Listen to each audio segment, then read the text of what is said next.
Hey, Don Barrington Engines here. Today we're going to be working on one of those bizarre, different, entertaining, fun engines I've ever built. Actually, we're taking it apart. It's a 4-cylinder V8. It's a Bonneville Mirage engine. It's 100, well, not sure what the exact cubic is. It runs in the F class. It's a fuel modified roadster. Fruitiger Racing is the name of the team that owns the car and engine. They're a 3rd generation Bonneville racing team. Haley, the daughter, is the last one to drive it at a record speed. This engine actually set a record. I believe the average last year at Bonneville was 208. It's been together and run 3 or 4 weekends now at El Mirage, where it also set a record there. It went 192 and change. I believe the old record was 186. With the 4 pistons out of the engine, it fires on every other cylinder, beginning with number 1. So it sounds a little funny going down the road. It's a 180 engine. Fuel injected, magneto, nothing fancy, no computers. It's got, I built it with some old circle track stuff I had laying around and I got from other customers. So without further ado, let's dig into this thing. Okay. If you look closely, you'll notice there's only 4 pair of gold roller rockers on this engine. That's because we use every other cylinder in the firing order, starting number 1. I've already put my checker springs in down here. You look in here, I've got the lifter galley breathers in place, so that 70 weight nitro oil doesn't go down there and slow down my rotation. These little lifters or fake lifters right here are made so that I still lose oil pressure. You'll see the oil can still go around them. They don't touch the cam. They sit in the lifter hole. And when you'll see when I put this all back together, this valves here that don't go up and down. They do have titanium retainers, even though they don't go up and down. But those valves are just there to hold these in place. We will start getting our stuff together here. We'll do piston to valve clearance first. We'll check on number 1 because to make it go faster, we need to know how much room we have for more lift. Okay. We'll start by bolting our Moroso, part number 6206. Says right on there, designed by Smoky Eunuch. Please use this side down. Anyway, we'll bolt this on the head. That's where we're going to attach our dial indicator while we spin the engine over. Hopefully these bolts are long enough.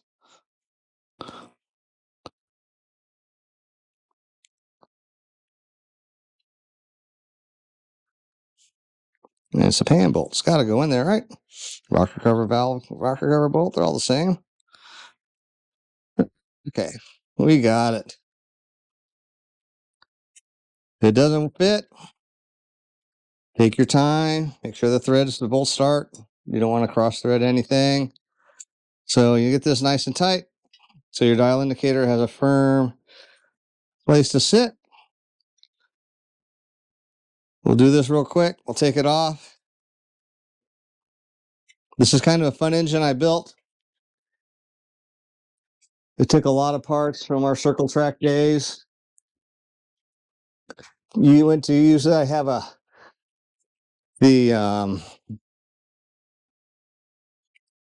watch this on here.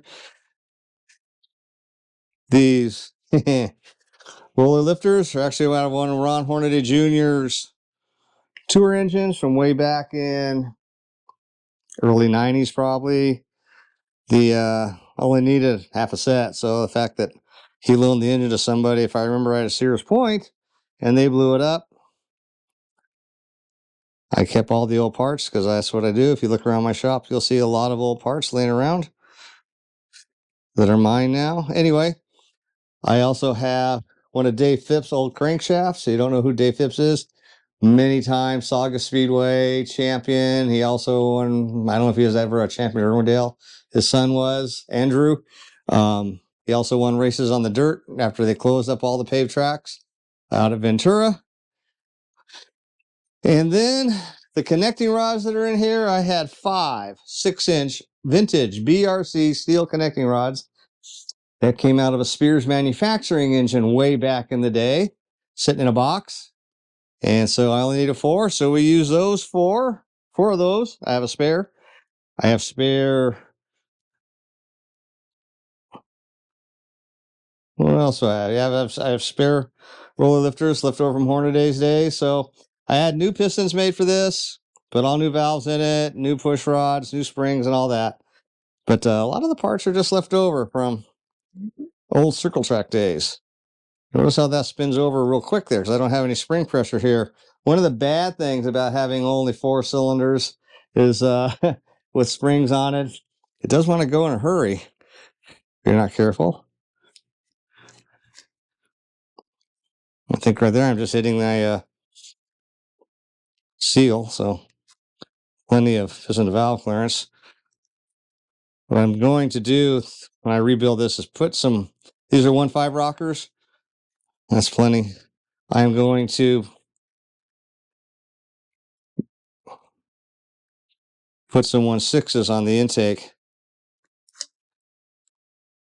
Also, always remember with this type of gear drive, and especially a roller cam, keep pushing the camshaft backwards because when you spin these engines over, roller cams want to thrust towards the front of the engine.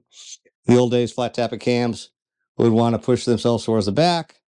So Chevy never had a thrust plate on it, unlike Ford. Ford's always had a thrust plate on the camshaft. However, with this type of gear drive setup, even with the flat tappet cam, they will want to fall forward. So kind of hold everything in here. Well, we had tons of piston valve clearance the first time around here. So let's do it one more time. See the springs, the other cylinders, keeping it from turning over. Okay. And it should fall down here shortly. We'll see it go.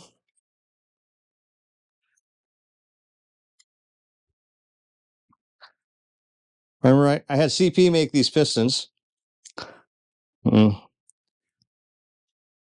So checking the exhaust right now, and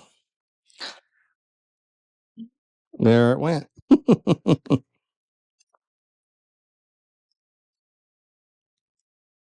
Back it up a little. See, oh shoot, there's like 400,000. So pretty sure I have tons of room.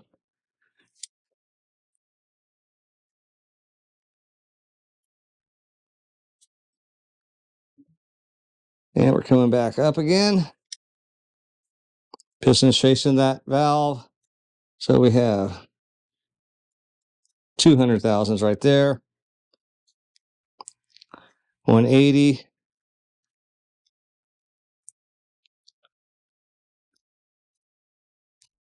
110.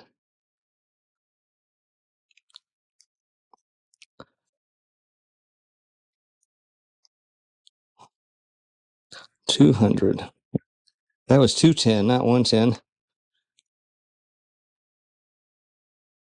Just to be safe, we'll go one more time. Better be safe than sorry.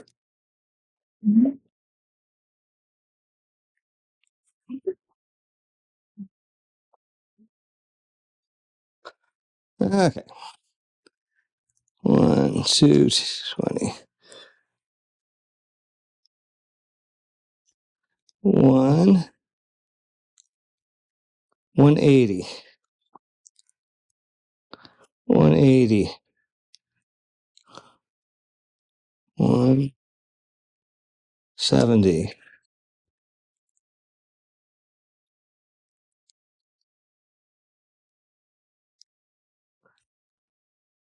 170. 180. 200. Okay, so 170 is our closest. Excuse me for a second. I'll grab my marker. I'll just write it on the exhaust. I'll put an E 170. So I have plenty of room to run a bigger cam on the exhaust, although I'm not changing that one. But it's always good to know.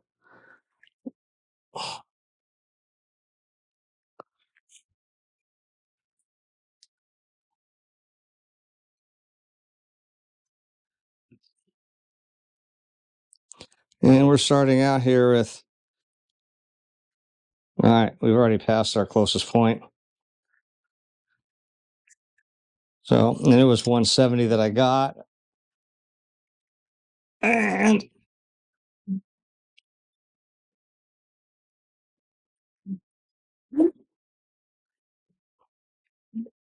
here we go again. Intake is opening.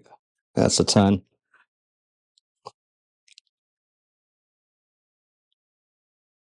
$280, $220, $200,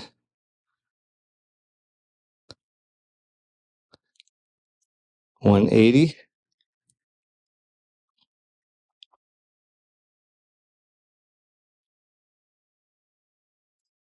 $170,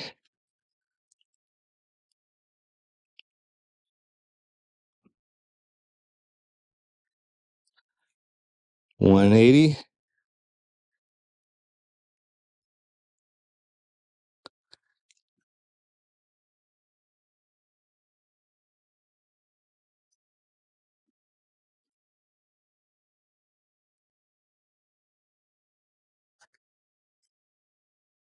now we're getting bigger.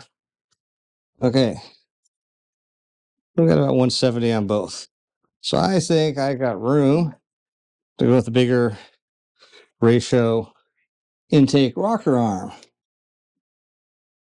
Where am I at here? Let's see. My 6. And right about there. Look at the front. See where my dial is. That should be firing on number 1. Now that we're done checking our piston valve clearance, we're going to remove our rockers and lifters. Don't have to keep these in order. We go through different blocks all the time. Solid roller lifter, it's not that important. Then I'm going to pull the heads off. We'll look inside 4 holes with a piston, 4 holes that are empty. Then we'll flip it over and see what the bearing or 2 looks like underneath. I'm not sure if you want to watch all of this, but it'll only take a bit.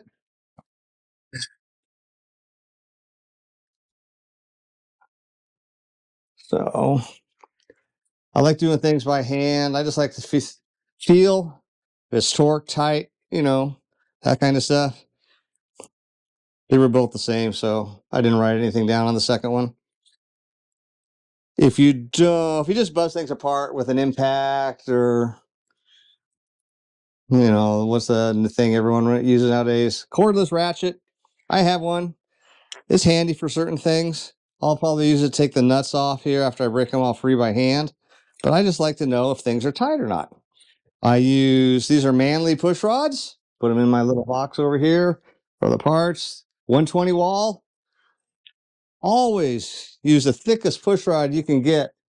Thickest wall push rod you can get inside your engine. Because the less that push rod flexes, the more horsepower you make. You're not getting your true cam lift if you run a flexi flyer thin wall push rod with a lot of spring pressure. And we'll have to probably change that one. A lot of spring pressure because they will flex and you're not getting your actual true lift. I believe Jeff Smith told me once they did a test and they actually picked up horsepower by changing to a stiffer wall push rod. If you really want to see a neat video or YouTube channel, go check out Jeff Smith's Garage. He always has some interesting, great things to say.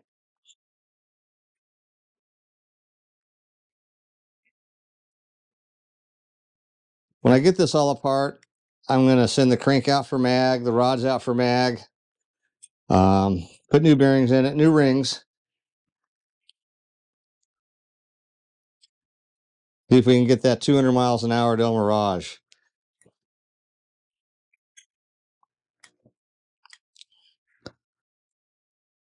And I'll be buying one new push rod.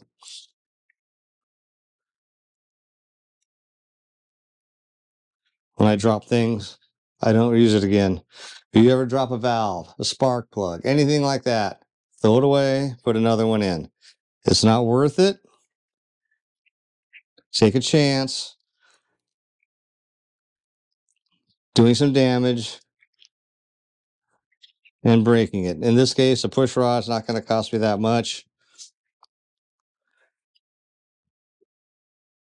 It's cheaper than magnafluxing it just to buy another new one. No. Okay. They are slippery. 70 weight oil.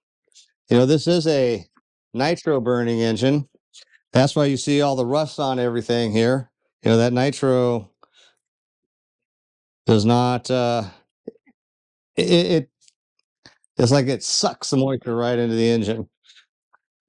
I'm not sure why. You'd have to talk to a oil analyst for that, but in my experience, every one I've ever taken apart comes out looking like this. What's strange is the cylinders that don't work, they're rusted up. The cylinders that are working, nothing. They're nice and clean. Put a little oil. These are Iski roller lifters that we're running in here. So it's a little of everything in this engine. The camshaft was reground. It was a used cam, by the way. And Joe at American did a regrind on it for us. The solid roller. It works fantastic. It's 6-something lift with duration, obviously. Not too secret, but when I put it back together, I'll give you a little more of the specs on it.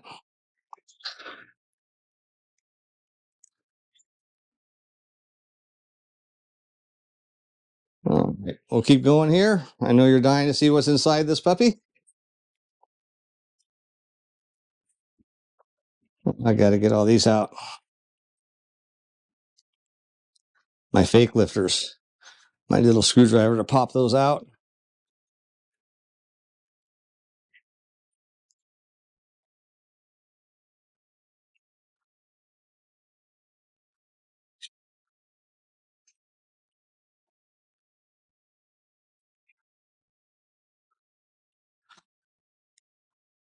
Doesn't want to come all the way out yet.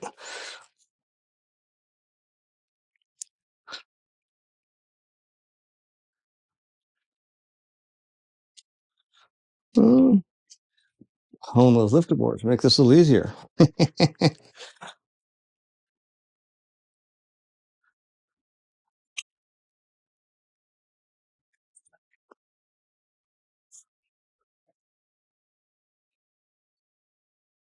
Okay, 2 to go. You'll notice there's a fitting in the side of the block that's not normally there on a small block Chevy. That is the water drain area because I filled the bottom half of it up to that point with hard block.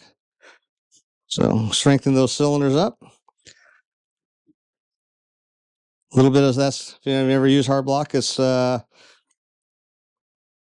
a cement and cast iron mixture. Okay, all our fake lifters are out. All our real lifters are out. We will grab a ratchet 12 point. They're torque.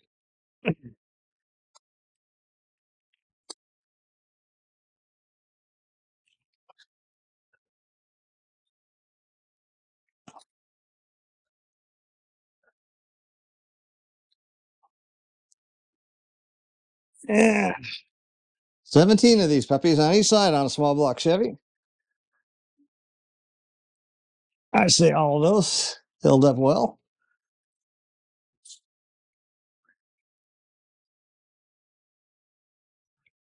I want to go down on there.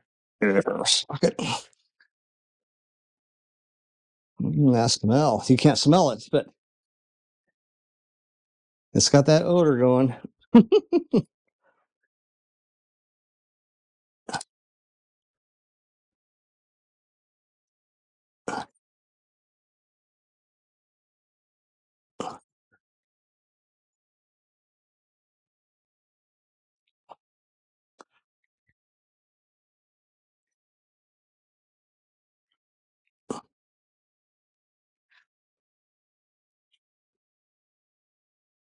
Oh, there we go. Okay, they're all broke free. All right, not sure what happened there at the recording, but we'll go back to where I was.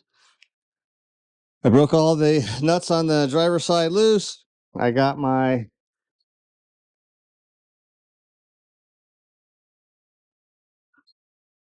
cordless beauty out. Buzz them all off of here.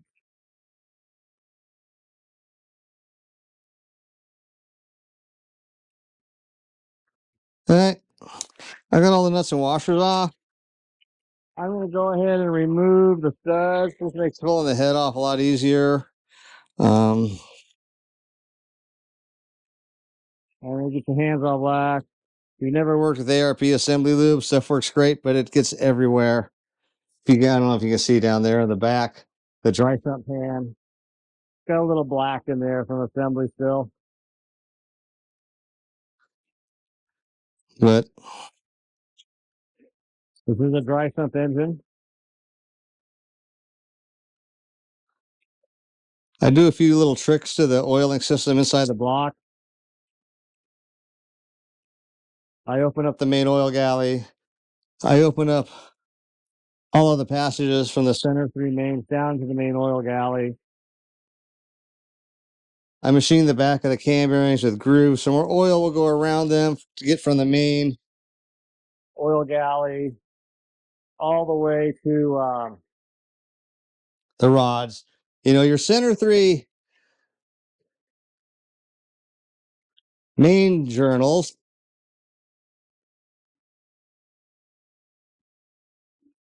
they feed 2 rods each.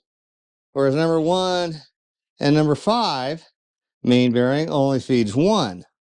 So I try and get a little more oil going around that cam bearing from the center of the main, especially on these older engines, the way the oiling system was set up.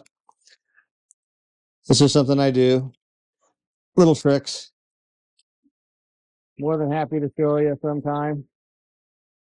Yeah, you'll see more of it when I go to the assembly. What I think I'll do today is I'll pull just the one head off so you can see the 2 holes with piston, 2 holes without, and then we'll flip it over and look at the fun side. Cam's still in there, so.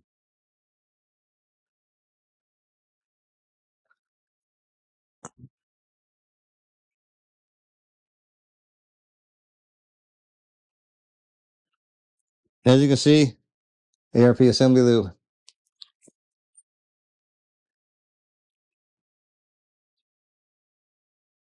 I really like my rocker arm travel across the top of the valve. Centered really well. Now when I go to the 1/6 rockers, that may change a little bit. We'll see. If it does, we'll get different push rods. Right is right. And we want to be right. My dad used to say, I should say this at the end of the video, but there's never enough time to do it right, always enough time to do it over. And that's pretty true. You know, people get in a hurry. They'll slam something together because they didn't think they had enough time to do it right. And lo and behold, it comes back apart and they got to do it again. Excuse me. Those are my box of parts. Let's see if we can get lucky. Yank this baby off there just like that. Woo!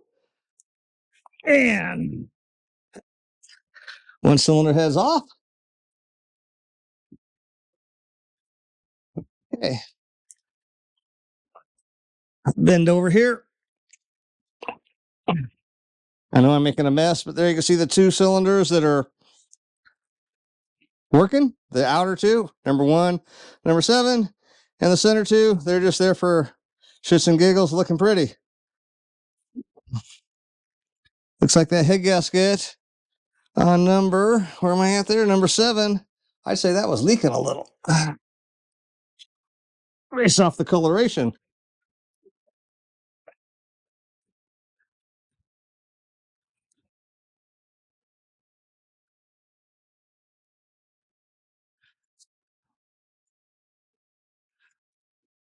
Okay. We're going to take the camera and I'm going to move it closer here. I want you to be able to see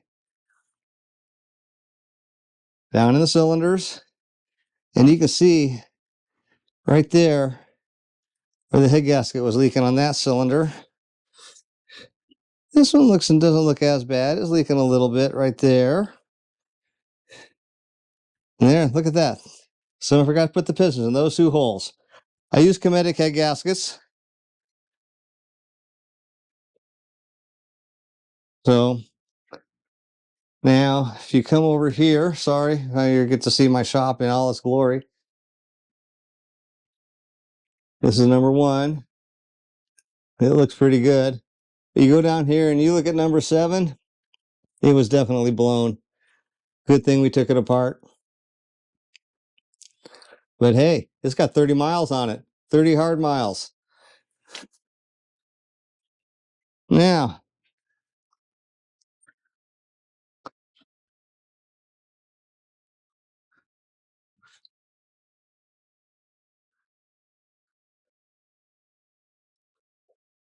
okay, here we go. Take the gasket off.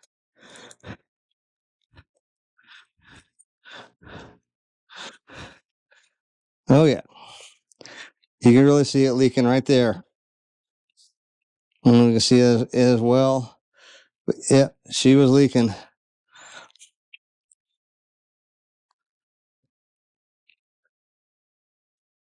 Okay. Get back here. It's time to make a mess. We're going to flip this puppy over. Maybe. Look at the bottom side. Well, considering I had one full weekend at Bonneville, 5 runs over 200 miles an hour off the trailer, and then I think 3 weekends at Mirage, I'm pretty happy if that's the worst of the damage.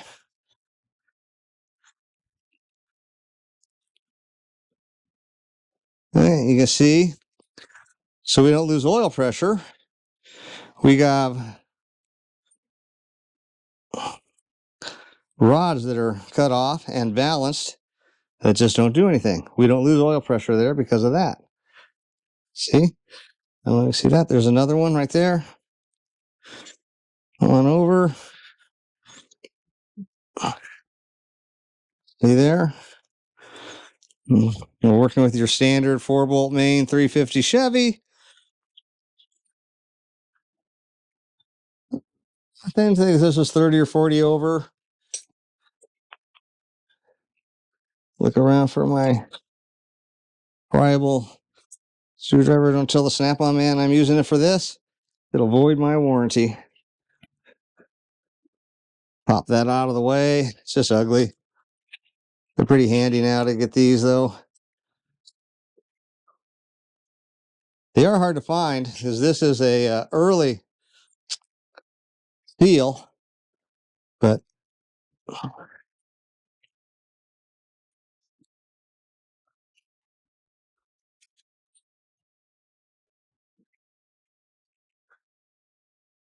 get this off of here, maybe. Doesn't want to come off. I only put glue in the corners, I think.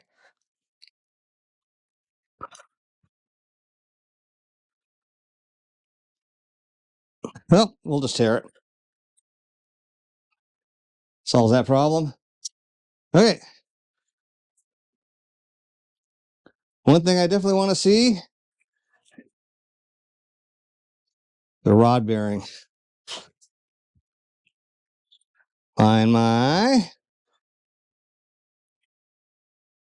half-inch drive ratchet over here somewhere. I'm out of frame, but I'll keep talking so you don't get bored.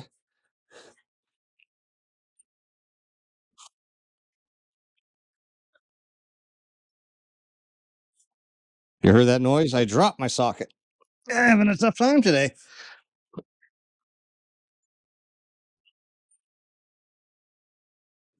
Hey, I'm back.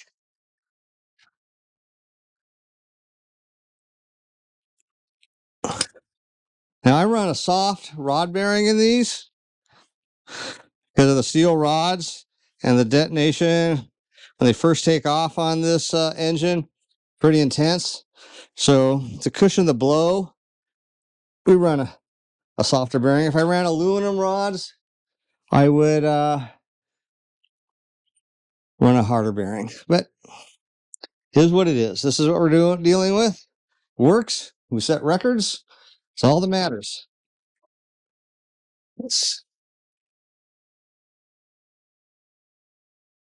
Okay.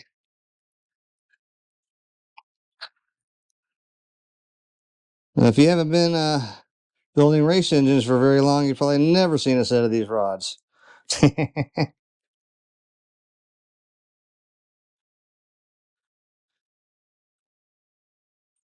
if I don't get it apart, you may never see them again.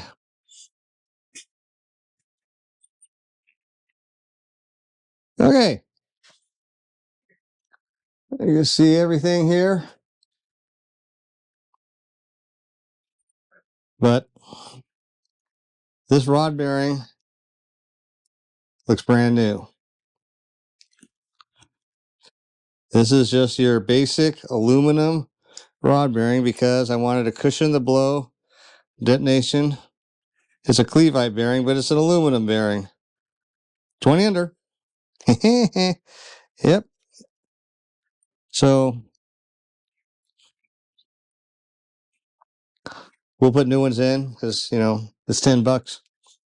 Not a big deal. We want it to keep going. So let's always put something over your threads when you push your pistons out of the hole. Of course, in my case, there's holding up the rod so it won't go past. There we go. Turn it over just a little bit. Make life a little simpler.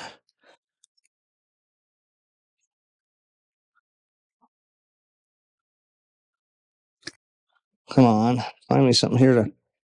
I got one ring out. Let's have a couple to go.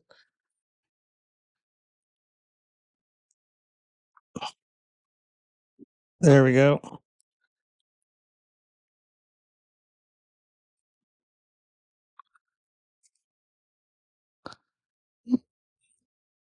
You can see a little gas going past the rings there. Not too bad. Looks like they might have spun around and lined up in one spot. A little wear on the skirt, but nothing to write home about. I think we're needing more rags. What we need, I think we're good to go. Head gaskets.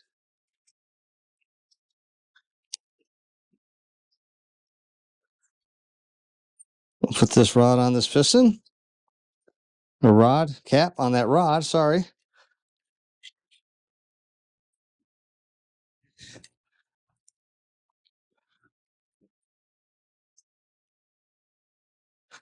Hey. Okay. We'll take it apart. Get things magnafluxed. Do a skim cut on the heads. Maybe a little more. We're going to try and raise the compression a little bit. Put that piston down there. We'll put this back. There's our, I bet you this bearing will have more wear than that other ones. So this, well, this is stuck in there still. This is our 4-cylinder V8, and it looks pretty good.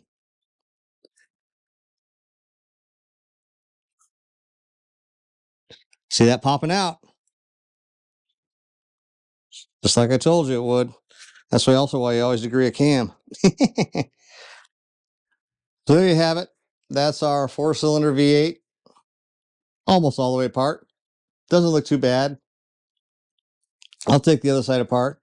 We definitely had a blown head gasket number 7. I'll vacuum test the heads, but they're going to get a complete valve job. I'll do a skim cut on it. Well, no, I'll CC it. I have room to go bigger, so we'll see. We'll probably do a cut on the heads, maybe a thinner head gasket. See if we can get the thing over 200 miles an hour to Mirage. That's my goal. Remember, never enough time to do it right. Always enough time to do it over. That's my dad's saying for the day. And we will do this one right. See if we can get some more speed out of it. And I will come back when we're getting ready to do assembly, maybe some machine work. This will be a multi-part video. This is part 1. Part 2, we'll probably have it in the hone, torque plates on it and everything, getting it set up for the rings and a few other items we'll be doing. And then we'll start on the assembly process. At that point, I'll show you the injectors and all the other fun stuff. Anyway, have a good day. Don't forget to press the subscribe button on the bottom of the screen. Like it. Talk to you later.